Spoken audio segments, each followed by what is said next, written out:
Alright, another draft physics video presentation. Guess we'll do some comments first. Yeah. And then other things. Yeah. It's just who knows where the subject will go, but it's going to start with this quantum computing crap. Ugh. Alright, so yeah, I can't even. I hardly have any energy even to make this argument. I mean, first off, the video is on the subject of the two-slit experiment and how it can't be used as evidence of superpositions and entanglement and all this crap. This silly notion that electrons split in two and go through both slits and interfere with themselves and blah blah blah blah blah is easily explained as practically impossible. I mean, it's theoretically wrong if you think they're waves and it makes more waves and duplicates itself in wave form or any of this garbage. It doesn't work.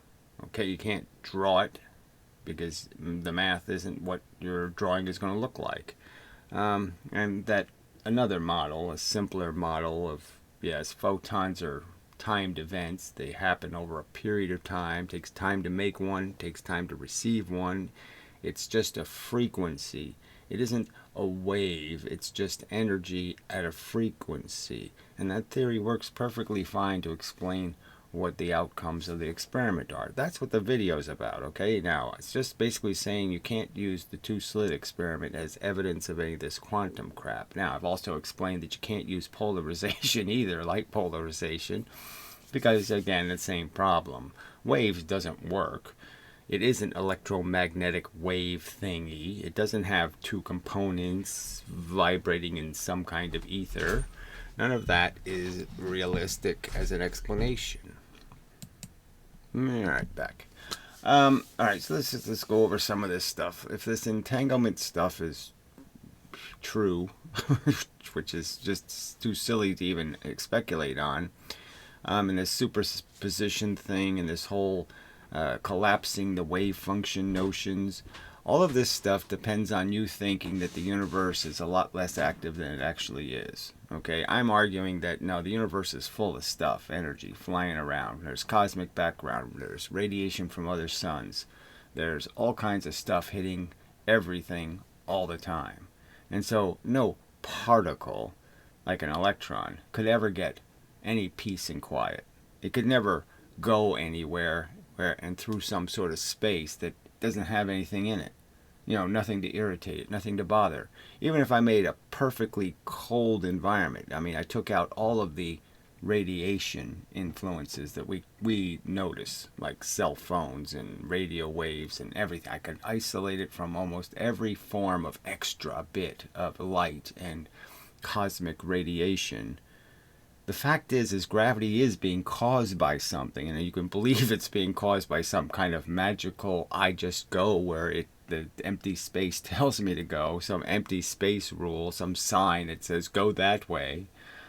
I mean, if that's what you want to believe, I'm just saying, go ahead. But I'm just saying, now the real world is that there's all kinds of stuff in the universe, and you can't isolate anything from all of it. It's not possible. And so all the time it's being measured, all the time it's being interacted with by the universe constantly. It really doesn't get any peace and quiet. All right? And it just is being moved around by these influences, jiggled, whatever you want to say. And so it has no time to be in any superposition. It has no time to fool everything and everybody by doing some secret behavior that's not being measured by interactions with the universe constantly. I mean, it's so unrealistic. And your proposition is that we can somehow put the electron in this woo state, this state of perfect quiet, where it's just going to go from point A to point B in perfect quiet. No one's going to bother me. No one's going to measure me. No one's going to look at me. Nothing is going to hit me. I'm going to interact with absolutely nothing. And while I'm doing that, I'll do 15 different calculations for you. Yeah, I'll add 2 plus 2 and 3 plus 3 and 4 plus 4 and 5 plus 5 and 6 plus 6, right? I'll do all of those calculations while I'm in this state. And then I'll give you the answer at the end to all of them. So I'll go from point A to point B, and somehow in doing that, I will answer 10 or 15 different questions. Now, if you believe in a multiverse, the idea would be is that each multiverse, each different universe is doing a different calculation. So that could possibly make sense. Yeah, one universe is doing 2 plus 2, and one universe is doing 3 plus 3. But how do the universes combine and give us the answer? Oh, we tunnel to the magic world of magic, where we're able to see the answers from the universes we chose to see the answer from. I mean, none of this makes any sense. I don't know why you're even forcing me to answer this question. It's so silly and ridiculous. But I mean, it's not my fault that science is insane. And that part of science is insane. It doesn't make any sense. It's gibberish. It's nonsense.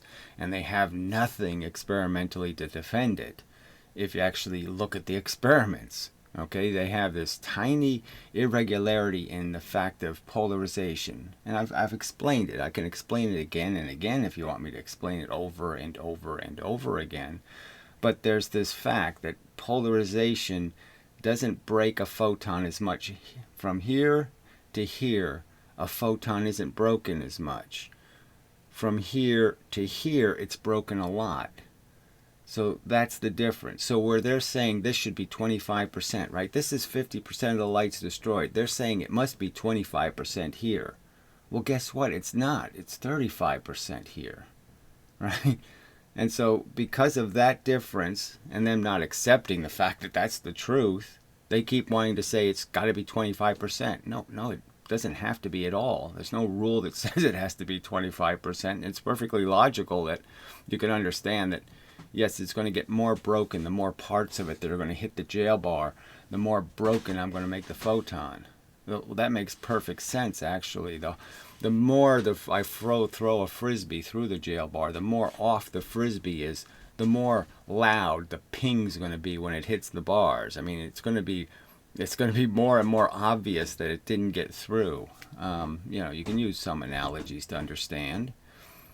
But that's that's Alan Aspect's experiment. That's the violation of the Bell inequality and all that kind of crap, is this assertion. They demand it must be 25%. They say that's what conventional physics says it must be. That's what Newton says. Newton never said it. Nobody logical ever said it. It was never a rule written in any stone by any moron. Nobody said half has to be 25% of 50. Nobody said that. Nobody said it's equal all the way down and that the middle should be 25%. Nobody. There's no rule. Okay? But they're saying there's a rule. And they're saying now the rule has been violated. That proves there must be entangled particles. That's what it's all based on. Okay? So I'm just saying the evidence is horrible. The fact that all these religious physicists, and that's what they are, you can see them, they're all excited and wooey about their wooey theories about their stars doing this and their black holes and all this stuff. They're just following a silly fable. All right, they're fableologists. They're not physicists. So the fact you believe every bit of gibberish they type are right. I mean, I showed you that idiotic article on the polarization. I mean, where they say they took a picture of the photon. Silly gibberish. And you're just going to keep pointing this crap out to me and keep saying I have to debunk every single piece of crap they write? No. Well, I'm just saying there's no hope for you. The argument I'm making is their physics makes no sense, and the evidence is insanely weak. They're making preposterously extraordinary claims, and they have less than ordinary evidence. Now, you either agree with that or you don't. Period. All right. If what you're saying about quantum is true, no superposition or no entanglement, how can scientists come up with and say quantum computing is a legitimate field? They can say anything. Again, they say there was detector experiments. I've shown them over and over saying things that aren't true. They say, in 1920 we did an electronic two-slit experiment. There's no electron two-slit experiment in 1920. So again, you want to keep believing what they say, and when I've shown that what they say can't be trusted. They said that Eddington proved that light is bent twice as much as everything else in the universe by the force of gravity. First, he didn't prove that it was even bent, let alone prove that Einstein was right. He didn't prove it with something called good evidence. Anyway, say quantum computing is a legitimate field with actual real life results, question mark. Well, did you analyze any of it? You're forcing me to do it for you. Oh, okay, I get it. I have to do everything, right? So I have to go look at the paper and figure out, oh, you know, if you read their papers, don't you find out that these supercomputers they're making are doing, these quantum computers, they're generating random numbers. And I'll clue you into something. Computers hate random. So a normal computer, yeah, it has to work really hard to make a random number because it doesn't want to do it. Okay, there's nothing about how a computer works where it wants anything irregular or erroneous. The whole system is designed to get rid of errors, to get rid of anything that would even look like a random event. That's the whole point of the calculator. That's how it works. It wouldn't work if it couldn't do things insanely consistently. I mean, precisely, accurately, the same, always the same. It hates random. So, of course, their broken computer, their quantum bullshit computer, of course it can calculate random numbers quicker. Because that's all it is. It's bullshit. Okay? It's trying to measure something unmeasurable. And so the results of it trying to measure an inch, for example, and it's trying to measure an inch with, an elephant or something, right? How many elephants is it? That'll tell me how many inches it is. I mean, they're trying to measure something with an instrument that has no hope of being able to measure it accurately. So they're getting insanely irrational numbers for their measurements, right? And that's why they can come up with a random number quicker than a regular computer, because a regular computer has to use real numbers and real segments of time and real things. It can't use fake crap. It can't be measuring something not capable of measuring. Okay, so a computer can't work if it's getting erroneous information. And this is, I don't want to imply that there's anything random that this thing is actually generating or it's actually collecting something actual. I'm just saying it's errors. Errors make it more possible for you to calculate something that is in itself made of the notion of mixing everything together, making everything undecipherable. So it's just like you're mixing patterns, and you mix them so much that you can't see any pattern anymore. None of the patterns stick out because you mix so many patterns, and that's all they're doing. They're using a small system that does all kinds of irregular things, and they can't measure it in any kind of consistent way. They can't measure 1 second of that jiggle. They can't do anything precisely with what they're attempting to measure, and therefore every answer is wrong. And so, of course, if you wanted to make a random number, that's a great way to do it, is with wrong answers. Anyway, but you haven't done any of that. You haven't forced them to explain to you what exactly have you done with this computer. They haven't done anything logical with it. All they're using it for is the things that aren't logical, the fuzzy logic. They haven't added 2 plus 2 with this damn thing. All right. Anyway, legitimate field, actual real life results. So again, you didn't test the results, did you? You didn't look and see what the results actually were. All right. Quote from Wiki. So I'm just so impressed. The Wiki wrote by the very people doing this crap. Okay.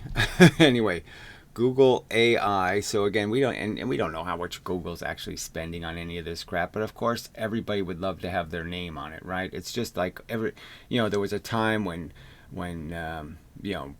making a computer program that could play chess was big news, and so everybody sort of started investing in it because they just wanted to be in the newspaper.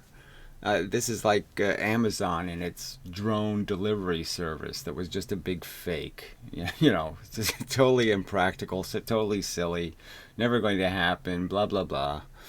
Okay, just to get in the newspaper. Come on. in partnership with NASA. Well, we know NASA's been famous lately for some really big mistakes, right? We had that whole arsenic life thing, and so I mean, what NASA invests in is, some of it is just too frickin' silly. But again, they just want their name on it too. We don't know what the real investment is, what they sent two scientists to go play with this crap. Claim to have performed a quantum computation that is infeasible on any classical computer. Well, again, I would argue that it's infeasible because classic computers aren't made to make errors and be stupid. So I'm sure the calculation has nothing to do with logic. Okay, they didn't do a logic calculation. They did something illogical. So their computer is really good at being illogical. Can they achieve much higher level of computation speed compared to traditional systems? They'll never do the 2 + 2 thing faster. So this is all just bullshit. Again, you fall for it, you're dupe. I can't help you there. They have no results. They have nothing to show anybody. It's all just talk and hype. Look, if you think LIGO was doing anything real, again, you really think that matter is turned into bent space. You really think that can happen, that you can take material, electrons and protons and neutrons, and you can convert them into bent space, whatever the fuck that is. You can turn them into signs in the space that say go that way, or little energy pills that when the electron hits it, it says, oh, I have to go that way. What's the theory? It's crap. It's not. There is no theory. They can't draw you a picture of it in a million years. They'll never draw you a picture of this crappy force. All right. Level of computation speed compared to traditional systems when their basic assumptions are false. So again, they haven't done anything. There's no result they can show you. All right. The best I've seen them do is show you, hey, look, we have a CPU processor on an ice cube, okay, yeah, and it's really cold and shivering. So what else is it doing? Well, it's not really doing anything yet. We haven't quantified it yet. We don't know how to connect the wire, because it gets cold.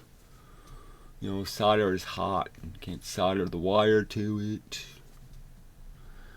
Can they be wrong about their quantum yet blindly create a system? Right, that does what? Which can be explained by particle physics like your model. They made a system that can be explained? No, they didn't. All right, much faster. So again, you're putting that in capital letters. So you're just, look, again, you want to just propagandize for horse shit, go ahead and do it. But I can't stop you. But it didn't do 2 + 2 much faster. It didn't do 3 + 3 much faster. It did 3 + 3 = 97 faster. It got a wrong answer faster than any computer ever got a right answer. Wow. I mean, that's miraculous, right? I mean, we need a New York Times headline. New supercomputer gets the wrong answer faster than regular computer gets the right answer. Fuck. Than a traditional computer, ? Also this video. So it's a garbage video. I don't think we'll be bothered with it. It doesn't explain quantum, doesn't explain how the fucking thing works at all. It just does this magical, well, it does 59 one bit does 27 different calculations all at once. Sure, why not? Because it's in 27 different places. Cool. Doing 27 different things. Sure. Well, you believe that? Okay, I'm sorry for you then. All right, so Zohar does attempt some counter argument. They're desperately trying to make nonsense physics relevant. Well, they're not even trying to make it relevant, frankly, because they don't even have to. The general public falls for it, whether they make it relevant or not. They, so it doesn't have anything. It doesn't even have anything to do with having to be relevant. How is any of it ever relevant? How is the Higgs boson at all relevant to anyone? It's not relevant to anything. It's some stupid particle that does some stupid magical thing that has something to do with gravity somehow. But they can't even connect any dots that make it a rational theory. They're not going to explain it in some way that people could actually understand. Oh, it tells electrons to go that way. Well, how does it do that? Magic. Alright, their explanations for qubit makes no sense. Well, that's entirely true. Their explanation is some notion that somehow you can jump to the answer. You don't have to do the calculation. I can put, x equals 5 times 4 divided by pi divided by this and multiplied by the square root of that and blah blah blah. And somehow they don't have to do all that crap. They can just jump to the answer. I mean, it's silly. It's supposed to make sense. You can't just say you have special qubits that somehow act like an analog signal, yet need multiple bits to do that. It's a well-known fact. I'm just saying, if you think that mechanically things can happen by magic, then yeah, what's the point of conversation? If that's what you think physics is supposed to be finding as answers, the answer is magic. Or God, of course. God's just as good as magic, really. So yes, if you want to believe in God, go ahead, because it's just as silly as our physics. Okay. So another comment, Todd Quick. So instead of just saying, hey, great video, Gary, you're really explaining how the physics is really unfounded, the whole interpretations are bizarre and, excessive, like they're not even trying to find a simple answer, they're just almost evading the simple answer. And they're certainly propagandizing. They're certainly making up the facts. The facts aren't what they're describing. They're describing something other than facts. Okay, as someone who tries to read all of the most current publications regarding supercomputer qubit systems, well, if you've read them all, then maybe you can inform us all about where their great evidence of doing an actual calculation is. All right. I find it difficult to understand why, beyond academia, numerous large corporations are investing big money into these devices. Well, you say it's big money, okay? I'm not sure it really is all that big, frankly. So, I don't know who's got the biggest computer thing going, but I'm sure if it's Google, it's been way overhyped. Okay, and of course Google has money to burn, so they probably need tax write-offs and different things, so they probably just say, yeah, go ahead and do some silly research because we need a tax write-off, frankly. Just the interest of places like Whole Foods investing in multi-qubit cloud processing. Well, we know there's no such thing as multi-qubit cloud processing. You don't even, you actually type those words and thought that somebody should actually believe they don't even have a processing, let alone a cloud of processing. I mean, what the fuck? They don't have a server. How could they have a cloud when they don't even have a server? I mean, shit. To handle complex inventory problems. Well, again, the qubits aren't going to really help you with that anyway. So doesn't that sound absolutely silly to you, that somehow Google can index the internet with regular computers, but somehow a food company can't organize its own inventory? Oh, please. Too silly. Is at least curious if it is all based upon a lie. Well, I mean, the underlying lie is that they have real hard evidence of this, and that they have hard evidence that it works, that this theory actually does work. So that's the thing that's lacking, is the hard evidence. So I guess that's the lie, is that this is some sort of realistic. I mean, we're right on the cusp of performing some of this crap, when they're not even close. Perhaps something else is afoot, but these corporate types don't get paid to be gullible. Well, again, we know that these corporate types are all nepotistic bullshit anyway. They're all just somebody's relative, so that it's not great evolution in the corporate world. I mean, frankly, people who know what they're doing don't get to be CEOs. I mean, it just doesn't happen. especially these big corporations. So, you know, you can talk that shit like they know what they're doing, but they haven't got a fucking clue. Are stupid, even though admittedly they sometimes are. They can't. One of them is going to win in their little private world of stealing money from each other. Okay, these are just thieves that are trying to steal money from each other. There'll always be somebody who has the money in their pockets because our debt is what's giving them all this money anyway. I mean, we're fueling the world they're playing in, and they can't possibly fail as a group. They can only fail as individuals. So somebody's going to rise to the top, but it won't mean that they did anything brilliant. They stole somebody else's shit. It'll be just Apple and Microsoft all over again. You think any of these people are brilliant? Bill Gates' great contribution to mankind was he snookered IBM into not buying the operating system outright, but renting it. Okay, and that's it. He got a lifetime rental agreement. He got a big corporation to be so stupid that it didn't know it could just do what Bill Gates did. It could just buy the program from somebody else for a couple $100,000 and never have to pay another fee ever again. And yet they were so uninvested in the PC that they let this fuckhead snooker them into the part of the computer that had the most value potential, which was the software, because IBM was stupid. So because IBM was stupid, Bill Gates is smart? No. All right. Even though admittedly they sometimes are. So again, it's like this whole Tesla thing, this whole fucking whatever the hell his name is, fucking idiot. Ugh. Quantum entanglement either exists as a real phenomenon or something is doing a convincing portrayal of it, right? No, you think it's convincing. You're convinced, okay, that because polarized light, isn't coming up with that 25% number like it's supposed to, like they said it has to. Even though no experiment demonstrates that it comes out 25%, right? You could just take polarizing film and put that little one in the middle and turn it 25, a quarter turn, and you'll see the results are that it's not 25% of the light you got back, it's 30% or 35 or 33, whatever the number is.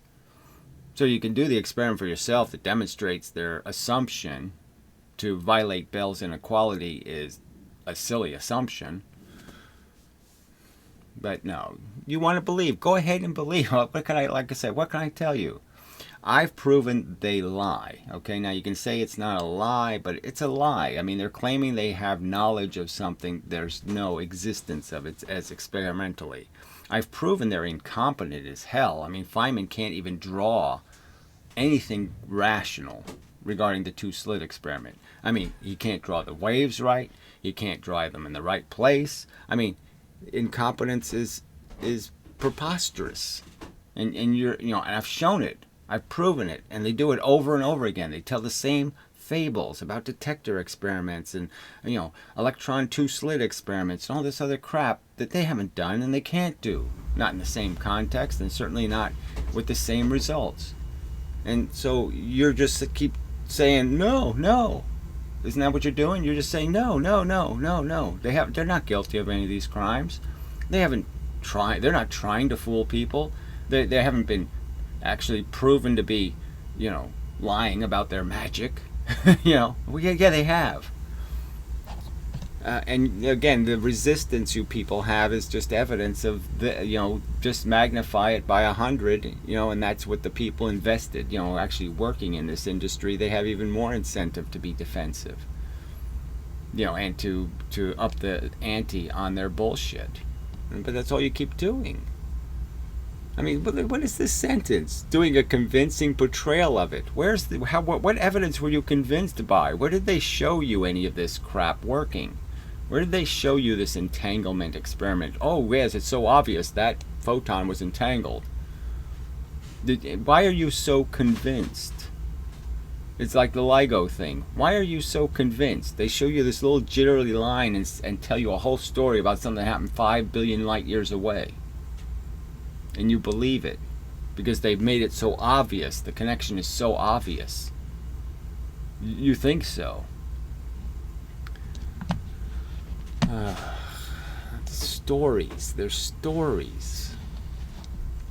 All right. So anyway, so the other troll, the logic, reason, and whatever fact, logic, and reason troll robot, deleted his comments. So just to prove what a weaselly coward he is. So he makes a bunch of accusations and he just weaselly cleans up his mess and runs away. No apology, no statement, no nothing. Just a little weaselly runaway. Ugh, disgusting. Alright, so we'll do some of this and maybe some of this. Yeah, we'll do a mixture. We could play them both at once and it probably won't be any more incoherent and gibberishy than if we just play them individually, but whatever. We'll play some, huge ads, right? You have to just let the video sit. You load it, just let it sit for a half an hour because it's just ad after ad after ad. So here I've got a fun little challenge. You tie a string between two chairs, and then you hang two bottles off that string. Now here's the challenge. You can only touch the bottle on the right-hand side. So how do you get the bottle on the left to start swinging? Check it. I mean, okay, so this is just basic stuff, right? This is like physics 101, but I mean, it's just, this is the stuff that's been done so many times, and she thinks she needs to do it again. So it's not adding any information, not adding any knowledge. And I'm really only playing this because, she's pretending she's going to talk about the conservation of energy in any kind of real way, when all she's going to talk about is how systems, different systems, energy moves between this through the system. But it's really not getting to the real subject. Is anything wiped out by this movement? Does movement actually consume something? Eventually the bottle on the right stops swinging and the bottle on the left starts swinging. So we're going to figure out why that works. So she didn't do any of that either. So I did watch the whole video. She didn't explain how the tension goes through the little piece of string and how its movement back and forth just creates a resonant, reflective, equal but opposite sort of reaction in the other bottle. The other bottles will swing in the opposite direction, and now they're in resonance. And so all they're doing is exchanging the energy back and forth, back and forth, back and forth, back and forth, because when one pushes, the other one pulls. And so the energy is just cycling back and forth. Hello, I'm Diana Cowern, and welcome to lesson 10, gosh, we've made it so far, of Diana's Intro Physics class, also known as AP Physics 1 Review, also known as Physics by Diana. Today's lesson is conservation. So irritating. Physics by Diana. But what does that even mean? But, what is it? It's like a cupcake you made? I made some physics. Of energy. And today's theme is nature. Alright, so all of this crap, like I said, who's watching? She really thinks 10-year-olds are watching this. Or 12-year-olds. Right? I mean, the audience isn't 10 and 12-year-olds. Which is not really relevant at all today, except for the word conservation is a word that you usually hear related to nature, and we're not talking about that kind of conservation, but we needed a theme. So, in the last lesson we introduced... We needed a theme. We introduced energy. Energy. Not for the first time ever, because philosophers started doing that in the 4th century, but we learned a lot about energy and the different kinds of energy. Energy of moving things, called kinetic energy. Yeah, the only kind of energy, frankly. So that would be the simple answer, is energy is just about moving things. Period. We're done. And energy stored in fields, like gravitational potential energy. Yes, whatever that is. The magical signs that say move this way. The magical sign says so. Energy can be transferred from one form to another. Right, so there's no potential, in the sense that she's forcing it to be in a position. And we already know, yes, gravity exists. But obviously, it's not in any natural position. So she just says nature, and then she does something kind of unnatural. Like potential to kinetic, to learn that. And of course, the big idea is that during this transfer of energy, energy is never lost. It is... Right, so that's a claim made by physics. And, it's an interesting claim, sure. But do they really know the answer to it? I mean, can they really measure the whole universe and see if the universe, lost anything? No, they can't. Conserved. I don't know whether we actually even stated that last time, did we? If we didn't, Shame on us, because girl, this is a huge Oh, God, that is just so annoying. I'm not your girl. Girl. Ugh. Disgusting. Yuck. Alright, so this is all I want this for. Is for the purpose of explaining that these conservational things are, oh, it's all fine. So she does springs, and she doesn't explain springs. She actually states somewhere in there that, oh, they never tell you.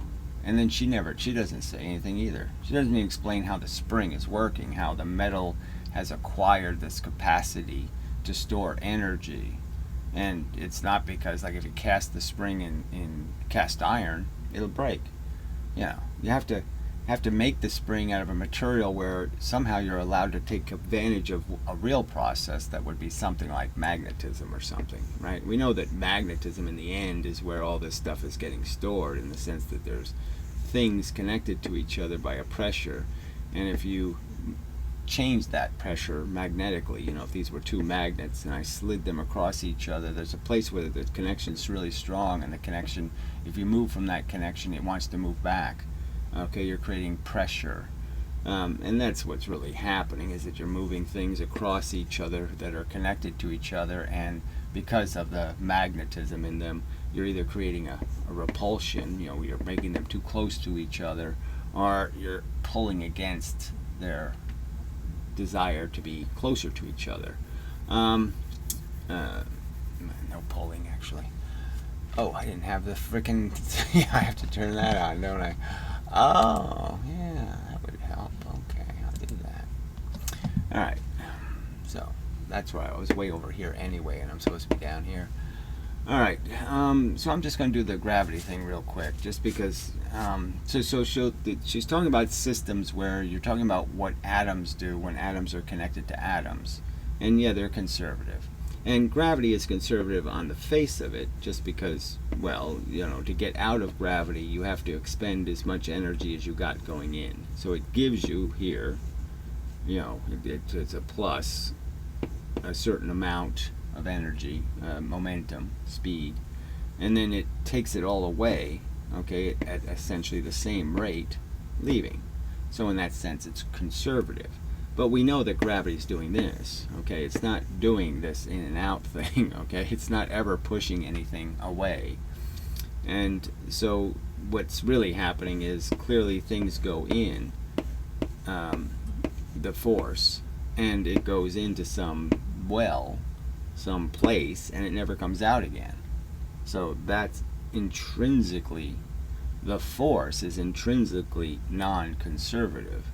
I mean, it can never be looked at as any way, because there's nothing indicating, it just goes in, and there's nothing in the universe indicating where the hell it gets back out here again, and what's out here again, right? Again, so they use mock gravity when they teach relativity, and that's just cheating, of course. And they use this model of a water going in a drain and then coming out of a waterfall here on the outside. I mean, that's how they explain it. And it's just such a cheat, because we know there's no path for that. There's no mechanism that allows that to happen. So the explanation has to be something else.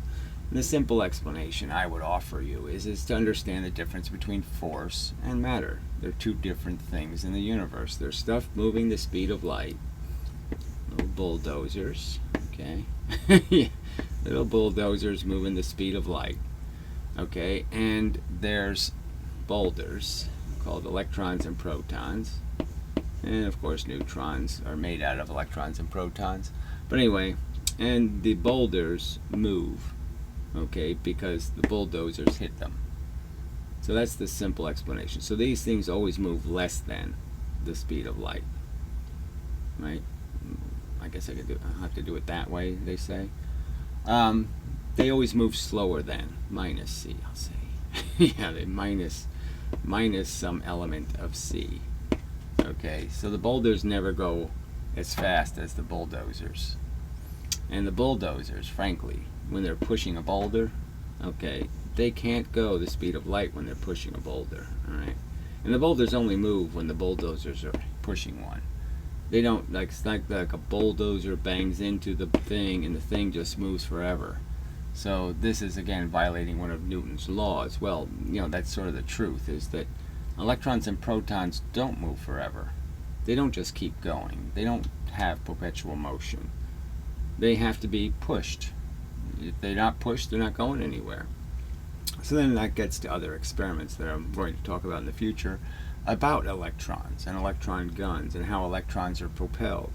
And the fact is that electrons keep going somewhere because, see, if I was to put a bunch of bulldozers in a row, all right, behind something, I could argue that that's just like a photon, okay? It's a bunch of bulldozers at a frequency.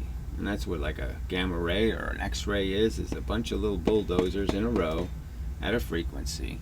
And because of the fact that they're in a row at a frequency, they can push, okay, electrons. And even if another bulldozer comes this way and bangs into it, what's going to happen is well, this bulldozer is going to say the hell with it. The boulder's moving. I'm not fucking with a moving boulder. And the one pushing is also going to leave. So this bulldozer would leave because this bulldozer hit. So they both just reflect, and that would be the same thing as this bulldozer. The reflection of this bulldozer would be the same thing as this bulldozer going that way. And this reflection would be the same as this bulldozer going this way. And so the universe is restored. Bulldozer going that way, bulldozer going that way, and the rock stops moving. All right, but anyway, so the point is that with this simple model, I mean, this simple mechanism of understanding there's things pushing, that's the forces, magnetism, gravity, photons, they're all pushers, and they're all moving the speed of light. All the forces are made of stuff moving the speed of light, and all the stuff being forced only moves as fast as there are bulldozers. So if there's 5 bulldozers, let's just say we had 5 bulldozers behind this thing, you can sort of understand that this can be going much faster because it's got more bulldozers pushing it. Just like a train with lots of engines in the front can go faster than just a train with one engine. One engine can only go really, really slow. So, this could be 10% of the speed of light, and now 20% if you have another one, and then 30% with another one. So if you have more bulldozers, you can get up to a higher speed. But what's the consequence? Again, for the bulldozers, each one of them is losing speed. This one lost a lot of speed, the first one. The second one loses more. But they're all losing some speed to push the matter. So the truth is that if you had a closed universe, right? If I had a universe of just bulldozers, the bulldozers are going the speed of light, and they can make this pattern in a certain amount of time. Take it to a certain amount of time to, well, I can't see the pattern. It wasn't a very complex pattern, but anyway. So if they were, well, let's just make it a straight line. Why screw with this, making it complicated? So they're going from point A to point B. If they do it without hitting anything, they get to this distance in a certain amount of time. But the fact is if they have to spend some time pushing a boulder, okay, before they get to C, they're not going to get to C at the same time. It's going to take more time, okay? So if they were to do it in the same amount of time, they only get this much distance. So in one universe, this is how far you go, and in this universe, this is only how far you go. And how far you go, is your velocity, distance versus time. So their momentum is lost by pushing the boulder. Just clear. The bulldozer lost some momentum because it wasted some time, lost some time. By losing time, its overall speed is slower. And if its speed is slower, its velocity, then its momentum is lower. So it lost a little overall momentum. So the truth is gravity is eating momentum. If I put more matter bits in the universe, keep the same number of bulldozers, and I just keep adding more and more matter, I'm taking more and more energy out of the universe. It's just getting used up because all of the bulldozers are going to be moving this crap all over the place, back and forth, jiggling it all over the place, and that's consuming time. And it's not creating enough change to justify it. See, if all the matter was moving closer to each other, well, then you could argue that I'm building up pressure between the electrons, and I'm building up more pressure between the electrons. But some of the motion is completely useless. Some of the motion is just moving it from point A to point B, and then moving it back to point A again, and then moving it to point B, and then moving it back to point A, and then moving it to B. Some of the motion is just this, and this consumes energy, just kills it. The universe is a duller place because this is having to happen. This is using up the potential of the universe. The universe could be off now, doing better things, but it wasted time doing this. Okay, by doing this, certain things can't happen. You can't push another piece of stuff that was more important somewhere. It's just a simple argument. If I waste my time doing some stupid task, then I'm not going to be using that time to cure cancer, quite obviously. If you use the time up doing something that doesn't increase any potentials anywhere, doesn't change anything, then that's lost time. And when the force loses time, the universe loses energy. So in some sense you can understand that it's not conservational. Now it's one big blob, that's the truth of it, and what the force is eternal. So what you can't do is kill the force. You can't kill a bulldozer, and you can't break a rock. So that part's still going to be true. But the fact is the bulldozers will travel less distance in a universe that has rocks in it, and they'll travel more distance in a universe that doesn't have rocks in it. Just fact. All right.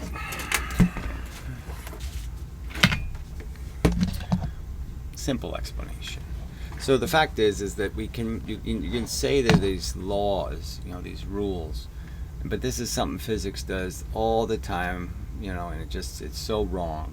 They keep trying to make particle physics. They keep trying to say that everything's a particle, that a photon is the same as an electron, is the same as a neutron, is the same as a buckyball, is the same as a soccer ball, is the same as an elephant, is the same as a Mercedes. And they're not all the same thing. They're different things. And clearly there's a huge difference between the force energy, the momentum that moves things, the stuff telling the electron where it's going to go, and the stuff, like the electron, that's going to go somewhere. Those two things are fundamentally different. Blah, blah, blah. Idea. Energy is conserved. As they say, energy is neither created nor destroyed. It just changes forms.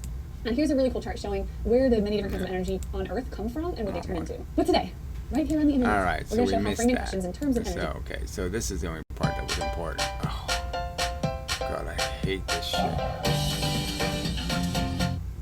I'm on the wrong video. It may have felt like I hate this that is it does Nest this Audio shit. from Google. Conservation of energy. But to an enthusiastic shower singer, Hey Google, turn up the music. it's the Google fucking Duet Maker. annoying. Introducing Must Nest watch Audio ads. from Google. So these people don't need $1,500. They're throwing all this crap on their own videos, but they don't need $1,500. It's an irrelevant amount of money. Sure it is. Now the video doesn't play. So after all that ad crap, the video doesn't play. Brilliant. I love you, Google. You're just so cool. Oh, I can't stand how cool you are, Google. Okay, this is the silly part. I want to just get to this stupid image. She flashed on the screen for a millisecond. Ah, fuck. Excuse my French. Gotta quit doing that. Yeah, it's right in there. This time, didn't we? If we didn't, shame on us, because girl, this is a huge idea. Energy is conserved. As they say, energy is neither created nor destroyed. It just changes forms. And here's a really cool chart showing. All right, so she said this is a really cool chart. So I was like, what the fuck? It's cool how? All right, so the funny part is the only thing comes out of the sun, right? In the form of, like, the sun is in space, right? We know that space is essentially an insulator. So, like, heat can't just come off of the sun and go somewhere. It has to be in the form of radiating heat. That is, it has to be in the form of infrared. It has to be in the form of some kind of photon.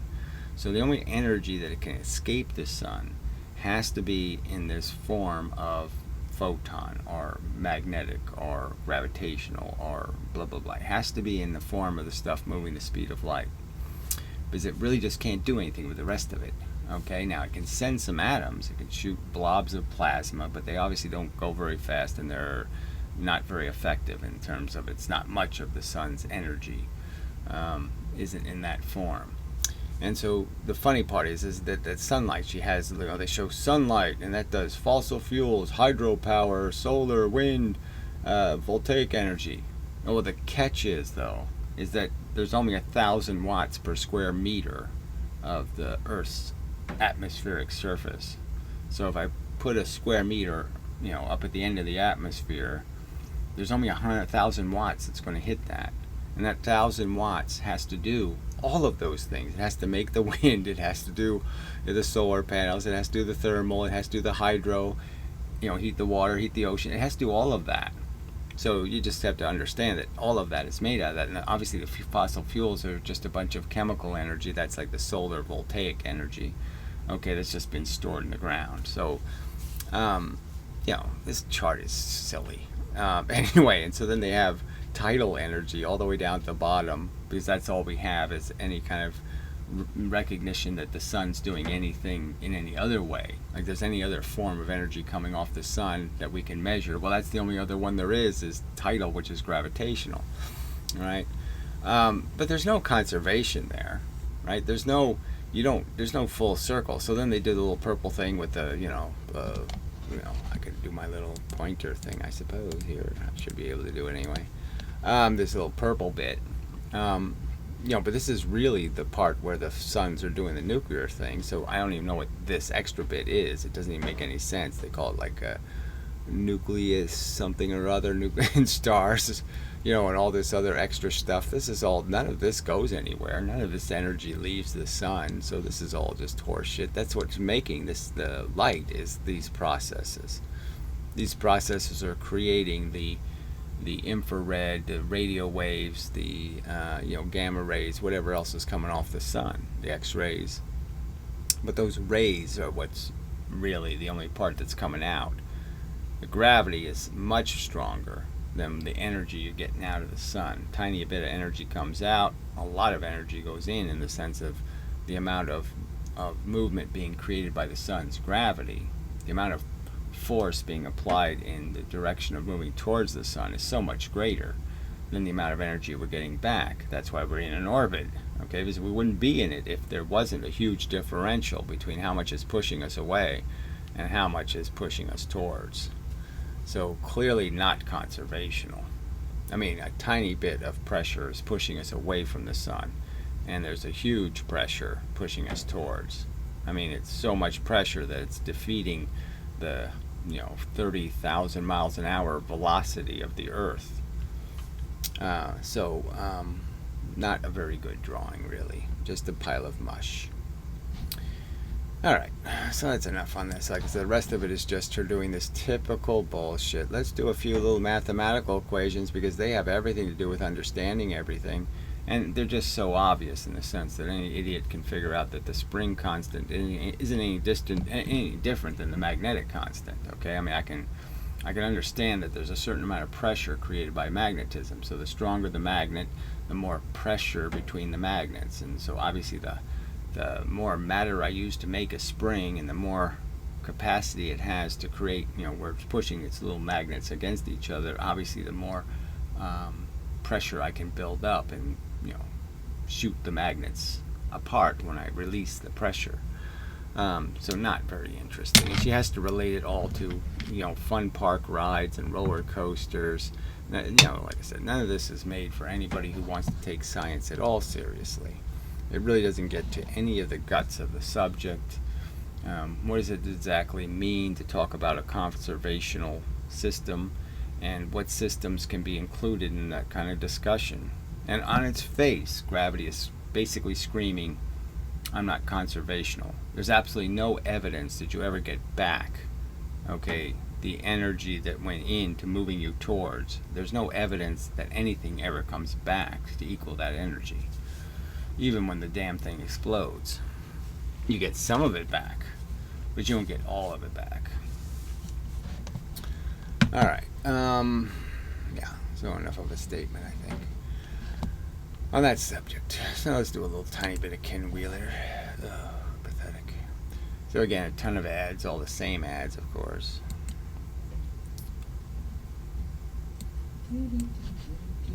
Yeah.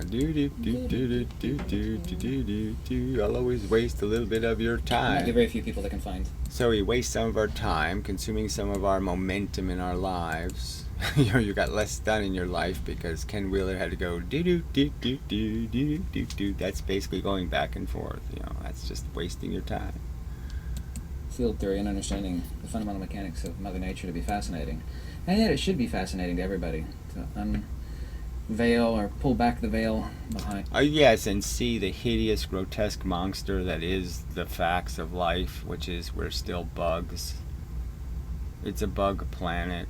It always will be a bug planet. There's nothing else to be but a bug. Oh yeah, that's so much fun.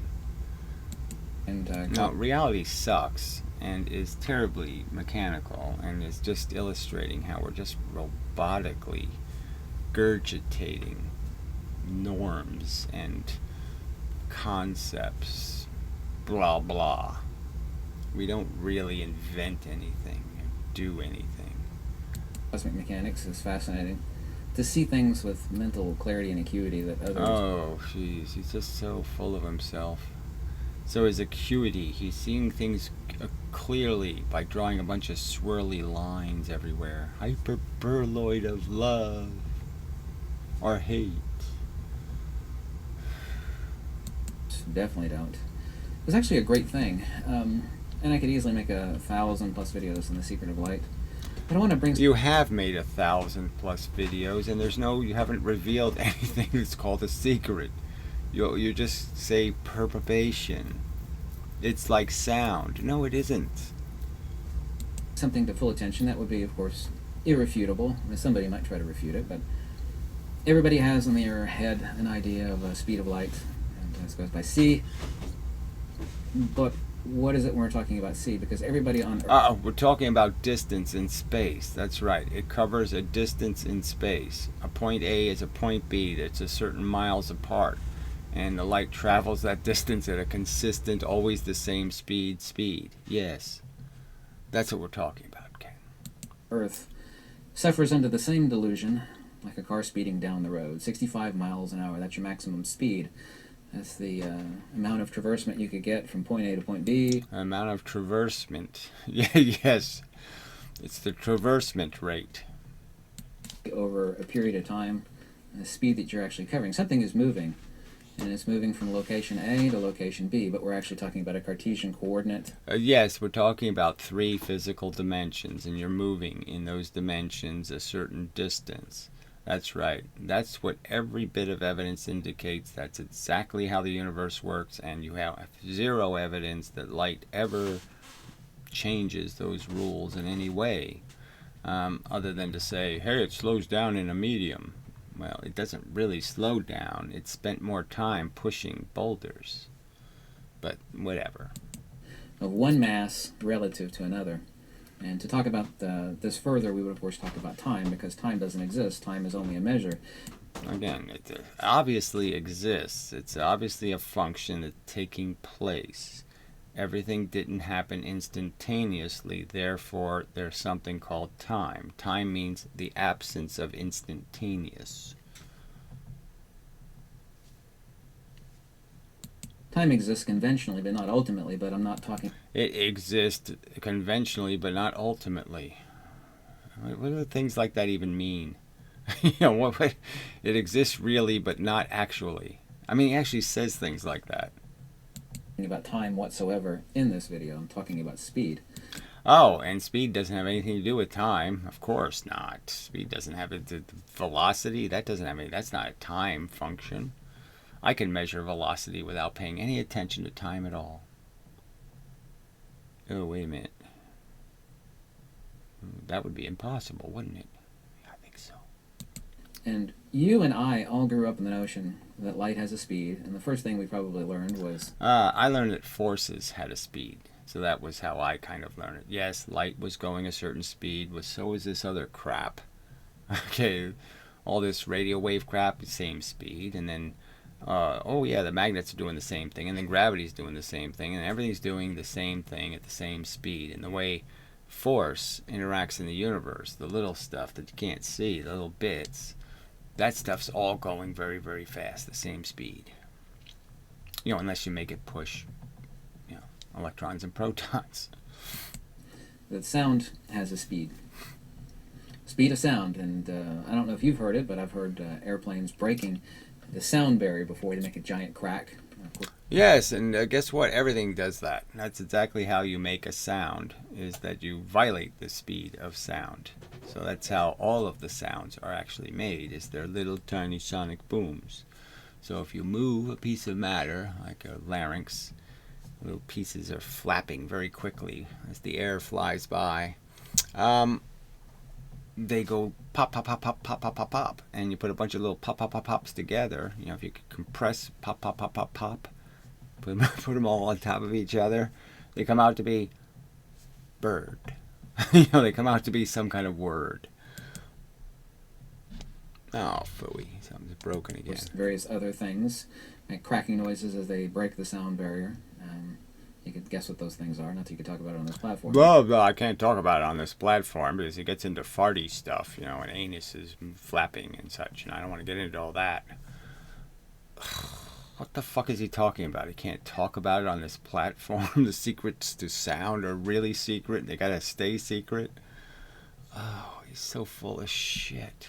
Anyway, but sound, before we get to light, let's talk about sound a second. Of course, sound is a perturbation of a frequency or a pitch of nitrogen and oxygen. And just like... They're atoms, yes, it's atoms. And what are the atoms doing? Somehow the atoms are communicating with each other, okay? They're actually pushing, I would say, into each other and displacing each other's position. That is, they're moving, okay? And instead of moving in this direction, they move in this direction. And the thing going in this direction ends up just moving this way. So the idea is the pressure can't go anywhere, so it spreads. That's why it forces the wave up. Okay, but it's still there. Going up didn't fix it, and so it keeps moving. Light, by the way, sound actually changes its speed depending on elevation. See, if there was no gravity, then the water would just keep going that way, and there wouldn't be any forward motion. But gravity is telling the wave, no, you can't do that. You can't push up. I'm going to push you back down. And it's the pushing back down that forces the wave to go that way. See, it's coming this way, the energy. The energy is getting displaced this way because that's the easier path, right? And then gravity's saying no and pushing it back down again to small space. And it can't go this way because that's the way that was going this way. So the only place where there's less pressure, okay, it's looking for less pressure. It's trying to go from high pressure. You know, there's 10 things between my finger. I shoved an 11th one in. The 11th one can't fit, so it pushes. And then the gravity pushes back. And now the 11th thing has to go that way. So it pushes that way again and causes the same effect. And then it pushes that way again, causes the same effect. But things are definitely moving. There's no nothing's moving thing here. There's lots of stuff moving. They're at sea level, so the density of the air, because sound is just a perturbation of the medium, and the medium that we're talking about is the perturbation of nitrogen and oxygen. I'm not actually emitting anything. I'm setting up... No, you are actually emitting something, okay? You're actually forcing molecules to go by a surface that's moving, and when that surface moves, it's the one that's moving too fast, and the atoms can't jiggle at that rate, and so they're forced to move. So they bang into each other. They offend each other's space. They trespass. So one guy pushes his house into your house. Your house has to go somewhere, right? So your house just says, where's the next place I can go? I'll go push whoever's the easiest to push and push their house off. So that's all it is. You're just pushing checkers. A disturbance in the medium, i.e. the air, which of course is picked up by this microphone. So nothing is actually moving. Now, lots of stuff are moving, and it's mostly electrons doing all the moving, right? Because they're the most efficient movers there are. But the fact is, the stuff is moving. There's not no stuff is moving. Lots of stuff is moving. But we all have, due to the It's just not all moving in one direction. But it doesn't matter. Like I said, it doesn't matter if there's a container. The atmosphere is being contained by gravity, so the molecules are being forced to be closer to each other than they'd like to be. And so they're communicating with each other all the time. Their stink gets to each other, their smell, their trespass, okay, against each other's space. And they react to each other. These are all covered in electrons. And the electrons are repulsive to each other.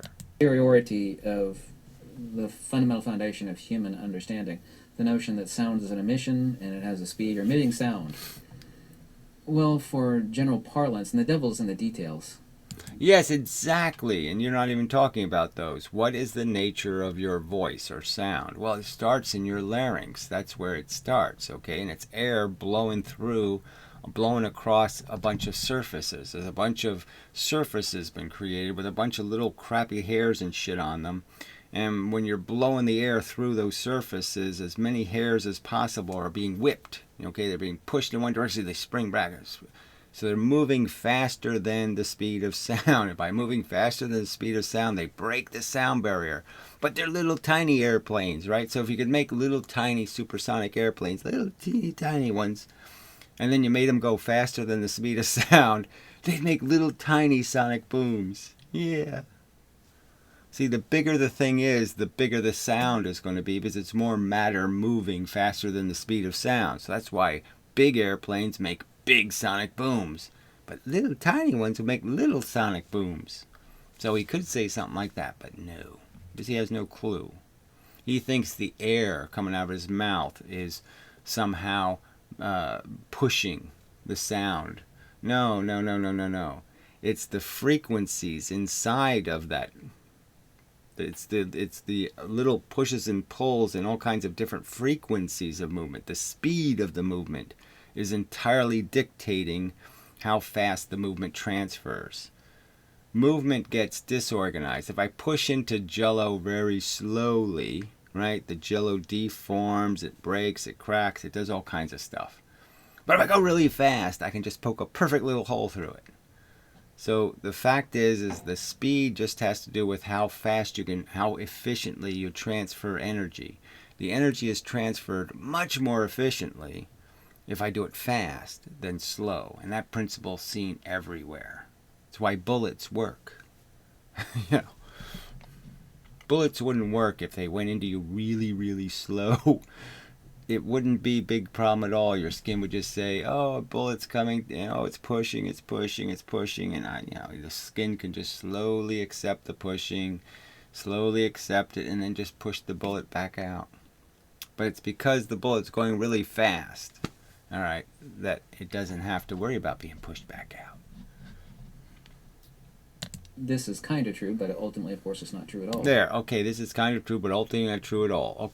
It's ultimately not true at all. It's not even close to true. So it's kind of true, but not even close to true. Great. Yeah, sure, that's exactly how I feel about everything, right? Shit. Everything is true, but not true at all. Everything's kind of true, but not really true. Shit. Sound is not an emission. There's a reason why Nicholas... It's not an emission, but it emits from you and goes places. So in spite of it not being an emission, it looks just like an emission. It quacks just like one. It walks like one. It's got smelly feet like one. It's got all that shit just like an emission. But no, it's not an emission. Tesla, his exact quote, I might slightly get it off here, but he referred Oh, great. to light as a Can't make more of a mess of it than you really can't. Quantum computers would love Tesla quotes because it really wouldn't matter what kind of rearrangement it did to the words. It'd still make no sense. sound wave in the ether. I think that's a 100% exact quote. I could be off by a word. But yeah, I think that's 100% exact. Yeah, so it's baby talk. Doesn't say anything. Doesn't explain that we know there's atoms. We know there's certain concepts that are pretty functional and reliable. And so the real argument is what's moving in the atoms. Are the atoms actually doing the movement, or are they just misshaping? And therefore the electrons are pushing against the electrons, or pushing against the electrons. What exactly is happening? But the key ingredient is none of this sound transmission can happen if the medium isn't uncompressible. And that's the key to it. So it works because the medium is saying, I can't just get rid of the energy somewhere. There's not some place for me to get rid of it internally. I have to offend some other force. I have to fight against gravity. I have to expand or do something. And if they do any of that stuff, well, that's always going to be yin-yang. You're always going to get yanged back into shape. So that's conservative. See, in your world, you can get as fat as you want. Okay, but in the electron world, you can't get fat without something pushing back at it. Quote. And there's a reason why he said this, because sound is near perfect. And by the way, Walter Russell, I don't know if you're familiar with Walter Russell. Religious kook, yeah, fine, great, wonderful. Works. I digitized them and I put them out there for the world. Walter Russell got about 70% roughly of things accurate about field theory. He didn't understand really what electricity was, and he never defined a field. And he loved Jesus. Fortunately, but nobody's perfect. 70% accuracy is really good. And he also said that light doesn't travel and it's not an emission. And to us... Well, again, it's just silly. I mean, it clearly travels, and it's clearly admitted. So those two words are perfectly valid. Okay, so the fact is that it's, yes, you have a bunch of pennies on a piece of paper, side by side, and you push a penny into this side, and the pennies on this side go out. Now, it's not the same penny going from here to over there, but you can clearly understand that it might as well be. What's the difference? They're pennies. That completely sounds ludicrous. I mean, if you told somebody on the street that the sun is not emitting light, they'd look at you like you escaped from a sane asylum, wouldn't they? So what the hell are you talking about? It takes sunlight 8 minutes to reach the earth. You all know this because this is what we were taught in school. It's the speed of light. We know the distance between the sun and... Yeah, so again, this question of whether you're pushing an ether. So the only problem, look, people who are ether theorists, you have to understand that you have a whole bunch of energy to account for. Gravity, the biggest one. I mean, it's just so massive. There's just so much going into the object. Even though it's a weak force, you have to understand the density of it is just gigantic, and you're just taking a little tiny bit of its energy. So it's got a huge amount of energy. Millions and millions of gigantic volts of potential energy are being created in all the space. Not just the space where things are, but the space everywhere has all of this stuff moving in it. All right, and that's the key word, moving. It's a big giant ocean with a huge current in it. All right, now, yeah, only a tiny bit of that current is used up, and so that's the leftover gravity. All right, that's the little bit that's, a certain amount of pressure goes in and a little tiny bit less comes out, and that's the key to the whole thing functioning. But you have to understand that it has to be made out of a ton of stuff, and all of that stuff has to be moving. Your ether can't be some dead ether. The ether has to be stuff that's already moving. There's no field of pennies, and you push a penny, and all the other pennies are dead pennies, and they allow something to move. The whole thing is made out of forces, all right, that have to communicate between the material objects and cause them to move. You just can't make this out of cake. Dead cake. All the little cake particles have to already have motion for you to create enough energy to move the matter around. The earth takes 8 minutes, and of course, light is not a particle and it's not a wave. There's no such thing as waves because waves are not what things are. Waves are what things do. Oh, amazing. Again, this is just such more crap about a semantics that doesn't mean anything. There's no such thing as waves because waves is a verb. That's like saying there's no such thing as run because run is a verb. I mean, it's stupid. It's a perfectly valid word describing a concept. Waving. So there's no such thing as a wave. There's no such thing as happiness because happiness is an attribute analogously. Oh, again, this is just so silly. We're obviously using the word to actually describe the event. To say there's no such thing is just silly. We know it's an event, happiness. So he says events can't be things either. They can't be a concept that we label with a word. So anything that's a verb or an event aren't allowed to have words describing them. Like there's no such thing as rain. You know, he'd say that, I guess. There's no such thing as rain. We shouldn't have a word describing when water molecules are flying down and hitting us. We shouldn't have a word for that. Of what somebody has. They can be happy or sad, but there's no such thing as happiness and sadness in itself. You know, it doesn't exist. Oh, I'm sorry. It does exist. It's a brain function. There's neurons actually doing a specific pattern of moving through your brain. A certain bit of flashy lights go off. Bling, bling, bling, bling, bling. And that means you feel, you know, happy. Bling, bling, blong. Oh, I feel sad. They're real events, Ken. Oh, he's just such a broken robot. Oh, silly putty. That's what he should be. Silly putty. Real or unreal? Is it really silly? Is it really putty? Fuck. I have such a desire to just evaporate. No longer take the pressure, just explode. Supernova. That's what I feel like doing. I feel like supernovaing. I can feel it in my heart. I hate this planet. I'll move my little arrow into his hand. There. I have arrow.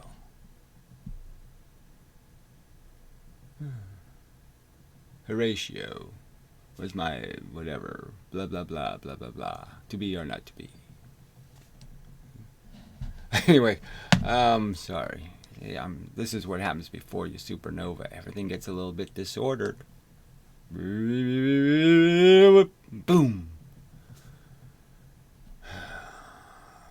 Can't stand this planet. Anyway, so that's enough. I'm fed up. Fed up with just bullshit everywhere. Everywhere you look, everywhere you turn your eyes, it's just, oh, another pile of shit. Oh, another pile of shit. It's just everywhere. Everywhere. I don't have a big enough shovel to clean up all this shit. I'm tired of it. Too bad. Yeah, just tough shit, Gary. You're tired. Well, too fucking bad. Alright, I get you. Till the next time and such. So forth and whatever.